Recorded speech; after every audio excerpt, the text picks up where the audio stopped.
ஒரு அழகான கிராமத்தில் அப்துல்லா என்ற ஒருவர் இருந்தார். அவர் ரொம்ப நல்லவர். ஆனால் கொஞ்சம் அதிகப்படியான அப்பாவி. எதைச் சொன்னாலும் அப்படியே நம்பிவிடுவார். ஒரு நாள் சந்தையில் ஒரு வியாபாரி, இது சாதாரண கண்ணாடி அல்ல, இதை போட்டால் முன்னால் இருப்பவர்களின் ரகசியம் தெரியும் என்று கூவிக்கொண்டிருந்தார். அப்துல்லா அதை வாங்கினார். வீட்டிற்கு வந்த அப்துல்லா கண்ணாடி வழியாக தன் மனைவியை பார்த்தார். மனைவி அப்போதுதான் ஒரு வடையை திருடி வாயில் போட்டிருந்தாள். அப்துல்லா ஆச்சரியப்பட்டார். அடுத்து தெருவில் ஒருவரை நிறுத்தி, உங்கள் பையில் திருட்டு மாம்பழம் இருக்கிறது என்றார். அவர் பயந்து ஓடினார். அப்துல்லா தன்னை ஒரு பெரிய துப்பறியும் நிபுணராக நினைத்து கொண்டார்.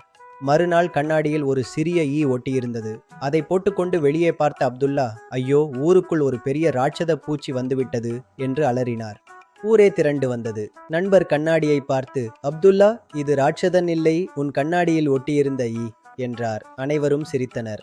அப்துல்லா அங்கிருந்து நழுவினார். நீதி: கண்ணாடியை மட்டும் நம்பாமல் சொந்த அறிவையும் பயன்படுத்த வேண்டும்.